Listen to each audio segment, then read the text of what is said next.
जय हिंद दोस्तों, स्वागत है आप सभी को आपके अपने परिवार इंडिया स्टडी पॉइंट। साथियों, एसएससी जीडी परीक्षा में लगातार जो आपके टीसीएस के द्वारा पिछले 10 वर्षों में जितने भी सवाल आपके पूछे गए हैं, उन सारे सवालों को निचोड़ संग्रह करेंगे एक छोटे सी क्लास में, जो आप सभी की परीक्षा के लिए बहुत ही ज़्यादा इम्पोर्टेंट सवाल है। जिनका भी परीक्षा एसएससी जीडी का जो आपका 4 फरवरी से एग्ज़ाम शुरू होने जा रहा है, तो आज की क्लास आपके लिए बहुत ही ज़्यादा रामबान रहने वाला है। तो साथ ही इस क्लास को बिना देरी किए हुए शुरू करते हैं, क्योंकि आपका समय बहुत ही ज़्यादा कीमती मूल्यवान समय है। तो इस बार अगर आपको एसएससी जीडी एग्ज़ाम को क्रैक करना है साथी, तो आप सभी साथी इस क्लास को बिना स्किप किए हुए एक जरा भी अंत तक देखिएगा। कॉपी और पेन लेकर एक एक चीज़ों को आप लोग लिख लेंगे। आपके पेपर में सवाल यहाँ से देखने को मिल जाएंगे बिल्कुल 100%। तो चलिए क्लास को शुरू करते हैं। एकदम कम समय में ज़्यादा से ज़्यादा प्रश्नों का रिवीजन करेंगे। सबसे पहले बता दें कि जो साथी चैनल पर पहली बार विजिट किए हैं, तो आप सभी साथी प्लीज़ आप लोग चैनल को सब्सक्राइब कर लीजिएगा और बगल में ही एक बेल आइकन होगा, उसे प्रेस करके ऑल पे ज़रूर आप लोग सेव कर लीजिएगा। देखिए, पहला नंबर सवाल पूछा गया है आपकी परीक्षा में, सबसे ज़्यादा बार कि निम्नलिखित में से कौन सा रंग समीकरण दिन और रात के समय सर्वाधिक जो है सुविधाजनक होता है? बताइए, सबसे ज़्यादा यानी कि समय सर्वाधिक सुविधाजनक होता है दिन और रात के समय। तो आप लोग याद रखेंगे इस प्रश्न का सही आंसर क्या रहेगा। चलिए बताइए आप लोग फटाफट से इस प्रश्न का उत्तर कमेंट बॉक्स के माध्यम से। देखते हैं कितने लोग सही आंसर कर पाते हैं जी। तो याद रखिएगा आप लोग, सही उत्तर है डी ऑप्शन, लाल और हरा। लाल और हरा जो रंग है दिन और रात के समय सबसे ज़्यादा सुविधाजनक होता है। आगे देखेंगे, अगला क्वेश्चन पूछा गया आपके परीक्षा में। याद रखिएगा कि सूर्य की ऊष्मा पृथ्वी पर कैसी पहुंचती है? सूर्य की जो ऊर्जा है पृथ्वी पर कैसे पहुंचती है? बताएंगे, परावर्तन द्वारा, चालन द्वारा, विकिरण के द्वारा या संवहन के द्वारा? तो प्यारे साथियों आप लोग याद रखिएगा, सही उत्तर है ऑप्शन नंबर सी, विकिरण के द्वारा। आप लोग याद रखिएगा, सही आंसर है जी। आगे देखेंगे, और क्लास के जो पीडीएफ है, ढेर सारा आप लोगों का ग्रुप में साथी बहुत ही ज़्यादा मैसेज आ रहे हैं कि सर पीडीएफ कहाँ मिलेगा। तो आप सभी लोग जुड़ जाइए। टेलीग्राम चैनल का लिंक आपको वीडियो के डिस्क्रिप्शन में मिलेगा, वहाँ से जुड़कर आप लोग पीडीएफ को ले सकते हैं। और महत्वपूर्ण जो भी आपका जानकारी है परीक्षा से रिलेटेड, सभी जानकारी आपको मिलता रहेगा समय से पहले। ध्वनि ऊर्जा को विद्युत ऊर्जा में परिवर्तित करने वाला यंत्र का नाम क्या है? ध्वनि ऊर्जा को विद्युत ऊर्जा में परिवर्तित करने वाले यंत्र का नाम बताइए क्या है? तो सभी लोग याद रखिएगा, इस क्वेश्चन का सही आंसर है जी माइक्रोफोन। सी ऑप्शन रहेगा इस क्वेश्चन का राइट आंसर। सी ऑप्शन को लॉक करेंगे। आगे देखेंगे, अगला प्रश्न पूछा गया है। सभी साथी कमेंट करके फटाफट से बताइए आप लोग कि राइट आंसर क्या रहेगा इस क्वेश्चन का। कम समय में ज़्यादा से ज़्यादा चीज़ों को रिवीजन करेंगे। वायु की सापेक्ष आर्द्रता का जो मापन है एवं रिकॉर्ड करने वाला जो उपकरण है, यह कौन सा है? वायु की सापेक्ष आर्द्रता का मापन एवं रिकॉर्ड करने वाला उपकरण कौन सा है? तो आप लोग याद रखेंगे, यहाँ पे सही आंसर है बी ऑप्शन को लॉक करेंगे। हाइग्रोमीटर आप लोग याद रखिएगा, बी ऑप्शन रहेगा राइट आंसर। आगे देखेंगे, अगला प्रश्न पूछा गया है 38 नंबर सवाल। और हाँ, बताना आप लोग को भूल गए थे साथी कि यहाँ से जो आपका 30 प्रश्न से पीछे हम लोग कर चुके हैं। अगर आप लोग नहीं देखे हैं तो इससे पीछे वाला जो आपका वीडियो होगा, उस वीडियो को आप लोग देख लीजिएगा। 1 से लेकर के 30 तक प्रश्न का हम लोग सल्यूशन कर चुके हैं, और 30 के बाद यह क्लास आपका है। तो चावल पकाना कठिन होता है पर्वत की शिखर पर, समुद्र के तल पे, खदान के नीचे, कहीं भी एक जैसा? बताइए, सही आंसर आपको याद रखना है इस प्रश्न का राइट आंसर है ए ऑप्शन, पर्वत के शिखर पर। पर्वत के शिखर पर आप लोग याद रखिएगा, ए ऑप्शन रहेगा राइट आंसर। आगे देखेंगे, अगला प्रश्न पूछा गया आपके परीक्षा में, सभी को याद रखना है अच्छे से, कि निम्नलिखित में से कौन जो है पृष्ठीय तनाव का परिणाम होता है। तो कोशिका क्रिया, कौन सा? कोशिका क्रिया। जो भी साथी यहाँ पे बता रहे हैं इस क्वेश्चन का राइट आंसर है। आगे देखेंगे, अगला प्रश्न है, और सभी लोग ईमानदारी से अपना अपना स्कोर जरूर बताइएगा जी, कि आप लोग आज की क्लास में कितना स्कोर कर पाए हैं। ठीक है, घड़ी के स्प्रिंग में भंडारित ऊर्जा क्या है? गतिज ऊर्जा है, स्थिर ऊर्जा है, या ऊष्मीय ऊर्जा है, रासायनिक ऊर्जा है? चलिए बता दीजिए आप लोग फटाफट से, राइट आंसर क्या रहेगा। जितना हो सके ज़्यादा से ज़्यादा आप लोग पढ़ाई में समय लगाइए, क्योंकि समय आप लोगों का बहुत ही कम है जी। और देखिए बता दें आप लोगों का कि जो मात्र 19 मिनट का पिछले बार हमने वीडियो बनाए थे, वहाँ से आपकी परीक्षा में हर एक शिफ्ट में एक प्रश्न देके गया है। तो उस वीडियो को आप लोग देख लीजिएगा, चैनल का सबसे पॉपुलर वीडियो है, आप लोग जरूर उससे देखेंगे और एक एक चीज़ों को याद रखिएगा। हो सकता है कि इस बार आपके पेपर में मिल जाए। घड़ी के स्प्रिंग में जो भंडारित ऊर्जा है यह कौन सा है? तो याद रखेंगे बी ऑप्शन, स्थित ऊर्जा आप लोग याद रखिएगा। आगे देखेंगे, अगला प्रश्न पूछा गया है, एंजाइम मूल रूप से क्या है? एंजाइम मूल रूप से क्या होता है? तो सभी को याद रखना है, यहाँ पे राइट आंसर है सी ऑप्शन को लॉक करेंगे, प्रोटीन। प्रोटीन आप लोग याद रखिएगा, पूरा का पूरा आपको मिक्स क्वेश्चन मिलेगा जी। चलिए देखिए, यहाँ पे 42 नंबर सवाल पूछा गया है आपके परीक्षा में, क्यों शीतकाल की जो तुलना में ग्रीष्मकाल में अधिक मछलियाँ मरती है? तो याद रखिएगा आप लोग, सही आंसर है सी ऑप्शन को लॉक करेंगे, ऑक्सीजन के उपक्ष, ऑक्सीजन के उपक्ष के कारण आप लोग याद रखिएगा। चलिए देखेंगे, अगला प्रश्न है कि निम्नलिखित में से किस वर्ग के जीव जल्दी प्रजन होते हैं? किस वर्ग के जीव जल्दी प्रजन होते हैं? तो सही आंसर आप लोग याद रखिएगा, सी ऑप्शन को लॉक करेंगे, बैक्टीरिया आप लोग याद रखिएगा। सभी साथी उस वीडियो को जरूर देखिएगा, चैनल का सबसे पॉपुलर वीडियो है और मात्र 19 मिनट का है जी। आप लोगों का परीक्षा में बहुत ही हेल्प मिलेगा वहाँ से। देखिए, पोर्टलैंड सीमेंट का जो आविष्कार है यह किसने किया था? पोर्टलैंड सीमेंट का जो आविष्कार है यह किसने किया था? तो आप लोग याद रखेंगे, सी ऑप्शन को लॉक करेंगे, जोसेफ स्पर्डिन आप लोग याद रखेंगे। चलिए देखेंगे, अगला प्रश्न है कि 1857 के विद्रोह के समय भारत का जो गवर्नर जनरल कौन था? 1857 के विद्रोह के समय भारत का गवर्नर जनरल कौन था? बताइए आप लोग। सही आंसर आपको याद रखना है, ऑप्शन नंबर राइट आंसर है सी ऑप्शन को लॉक कीजिए और नेक्स्ट आगे बढ़िए। चलिए आगे देखेंगे, पूछा गया आपके परीक्षा में, सभी को अच्छे से याद रखना है कि सबसे पहले ग्रह गति नियम का निरूपण किसने किया था? बताइए आप लोग, ग्रह गति नियम का जो निरूपण है यह किसने किया था? तो प्यारे साथियों आप लोग याद रखिएगा, बी ऑप्शन रहेगा राइट आंसर, जॉनिस केपलर आप लोग याद रखिएगा जी। चलिए बता दीजिए आप लोग, अगला क्वेश्चन है 47 नंबर सवाल है, पूछा गया आपके परीक्षा में, किस प्रदेश में ब्रिटिश के विरुद्ध बिरसा मुंडा का संचालन हो रहा था?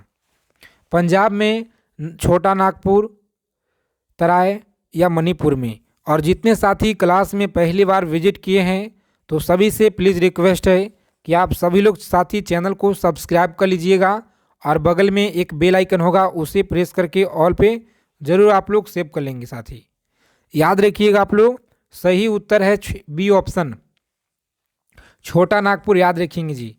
आगे देखिए, पूछा गया है कि भारत छोड़ो आंदोलन का जो नारा है यह किसने दिया? भारत छोड़ो आंदोलन का जो नारा है यह किसने दिया? तो सही जवाब है option number B, Mahatma Gandhi आप लोग याद रखिएगा।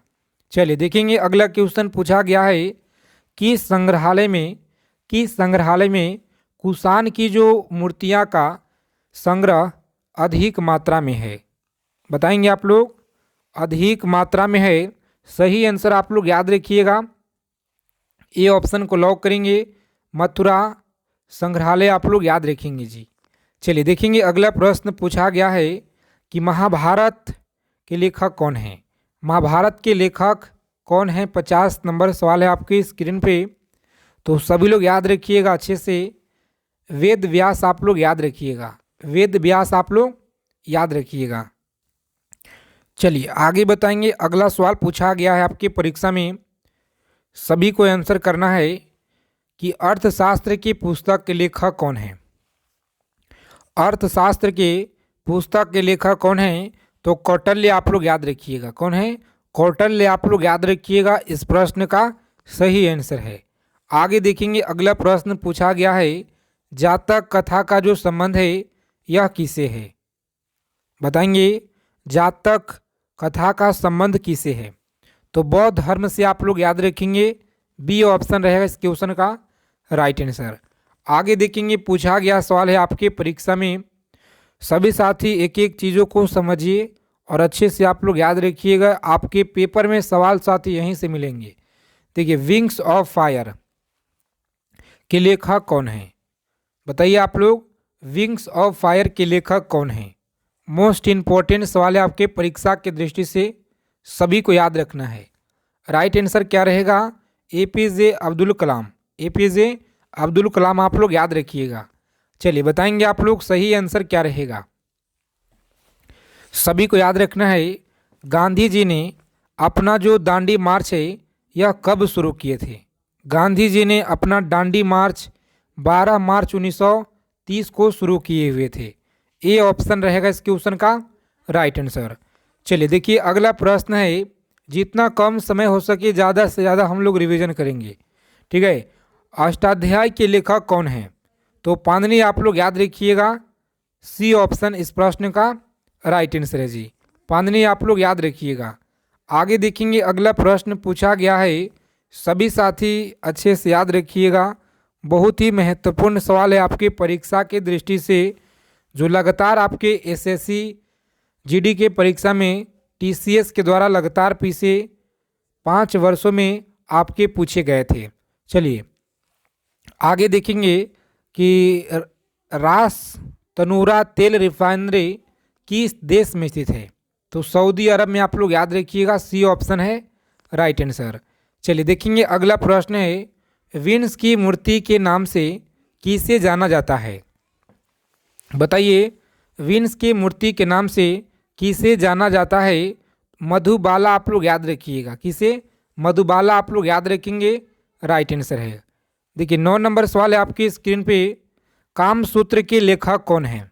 कामसूत्र के लेखक हैं, बी ऑप्शन आप लोग याद रखिएगा, भूलेंगे नहीं। चलिए सभी साथी क्लास को लाइक कर दीजिए अगर आप लोग लाइक नहीं किए हैं तो, क्योंकि आप सभी का जो एक लाइक है हमें आपके लिए बहुत ज़्यादा साथी मोटिवेट करता है। जब्ती प्रणाली का जो शुरुआत है यह किसने किया था? जब्ती प्रणाली का जो शुरुआत है अकबर के द्वारा किया गया था, याद रखिएगा, अकबर के द्वारा किया गया था। आगे देखेंगे, राजतरंगिणी के लेखक कौन है? राजतरंगिणी कल्हण आप लोग याद रखेंगे, ए ऑप्शन है राइट आंसर। चलिए देखेंगे, अगला प्रश्न पूछा गया है, सभी साथी अच्छे से याद रखिएगा, भारतीय संविधान में लोक कल्याणकारी राज्य की स्थापना किस भाग से संबंधित है? बताइए, 12 नंबर सवाल है आपकी स्क्रीन पे और सभी लोग अच्छे से यहाँ पे याद रखिएगा, सही आंसर क्या रहेगा?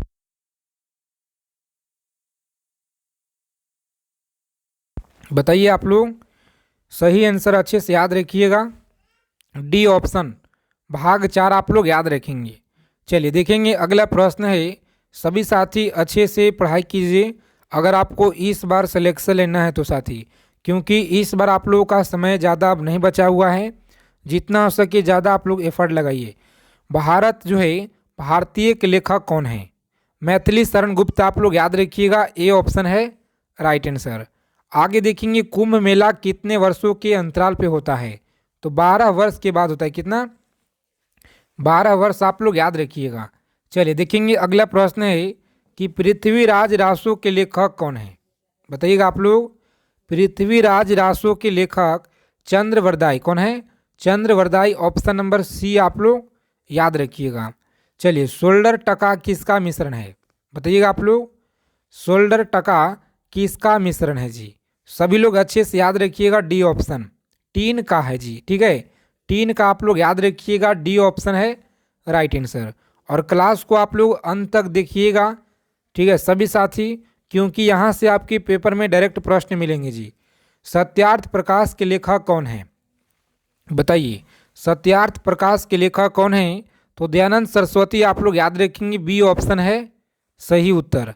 आगे देखेंगे अगला प्रश्न है, इडुक्की परियोजना किस नदी पर स्थित है? बताइए, इडुक्की परियोजना यह किस नदी पर स्थित है? तो सभी लोग अच्छे से याद रखिए, यहाँ पे सही उत्तर है ऑप्शन नंबर, जिन साथी ने बता रहे हैं यहाँ पे डी ऑप्शन पेरियार आप लोग याद रखिएगा, बिल्कुल राइट आंसर है। चलिए, शुद्ध सोना कितने कैरेट का होता है? तो 24 कैरेट का आप लोग याद रखिएगा, राइट आंसर है सी। आगे देखेंगे 20 नंबर प्रश्न है, अल्फासो किसकी एक प्रजाति किस्म है? अल्फासो किसकी एक प्रजाति किस्म है? चलिए बताएंगे आप लोग। राइट आंसर है आम का। जी हाँ साथी, याद रखेंगे आम का है राइट आंसर। आगे देखेंगे पूछा गया सवाल है 21 नंबर सवाल आपके एग्जाम में लगातार यहाँ से क्वेश्चन बार बार देखने को मिल रहे हैं, तो अच्छे से आप लोग याद रखिएगा ये सारे क्वेश्चनों को। MS सुब्बालक्ष्मी का संबंध किस क्षेत्र से है? तो संगीत से आप लोग याद रखेंगे, राइट आंसर है। आगे देखेंगे सिंधु घाटी सभ्यता का जो पतन नगर है यह कौन सा है? सिंधु घाटी सभ्यता का जो पतन नगर है यह लोथल है जी। कौन सा है? तो लोथल आप लोग याद रखिएगा। राजस्थान के खेतड़ी खान का जो संबंध है यह किसे है?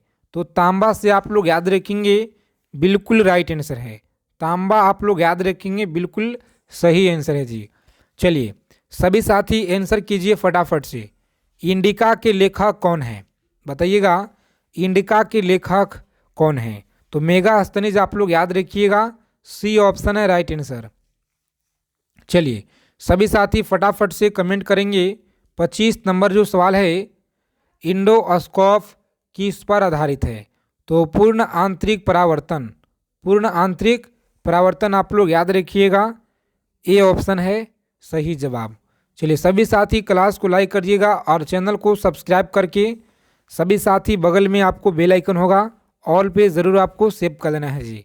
दीर्घकालीन श्रम के पश्चात मांसपेशियों में किसकी अधिकता के कारण थकान महसूस होता है? तो लैक्टिक एसिड के कारण होता है, याद रखिएगा, लैक्टिक एसिड के कारण होता है। अलमाटी बांध किस नदी पर है? तो कृष्णा नदी पर आप लोग याद रखेंगे, बिल्कुल सही उत्तर है। चलिए सभी साथी कमेंट कीजिए कि प्रेशर कुकर में किस कारण कम समय में खाना बन जाता है? तो उच्च क्वथनांक आपको याद रखना है, बिल्कुल राइट आंसर है जी। उच्च क्वथनांक आप लोग याद रखिएगा, सही उत्तर है। आगे देखिए, किसकी कमी से स्कर्वी रोग होता है? किसकी कमी से स्कर्वी रोग होता है? तो विटामिन सी की कमी से होता है। अगला सवाल है, पंचतंत्र के लेखक कौन है? तो विष्णु शर्मा है जी, याद रखिएगा, विष्णु शर्मा। विटामिन ए का सबसे अच्छा स्रोत कौन सा है? बताइए, गाजर आप लोग याद रखिएगा, विटामिन ए का सबसे अच्छा स्रोत है। आगे देखिए, हिंदी भाषा किस लिपि में लिखी जाती है? देवनागरी आप लोग याद रखिएगा। वंदे मातरम के लेखक कौन है? चलिए बंकिम चंद्र चटर्जी, बंकिम चंद्र चटर्जी आप लोग याद रखिएगा। सभी साथी बताएंगे अगला सवाल है, राइट आंसर क्या रहेगा? प्लासीक युद्ध में अंग्रेजों का सेनापति कौन था? तो याद रखिएगा, सी ऑप्शन है राइट आंसर। तो आज की क्लास आपको कैसा लगा जरूर कमेंट करके बताइएगा, जो भी त्रुटि होगा। और सभी साथी चैनल से जुड़ जाइए, सब्सक्राइब कर लीजिए चैनल को SSC GD परीक्षा से हर एक जानकारी के लिए। तो मिलते हैं अगले क्लास में अच्छे टॉपिक के साथ।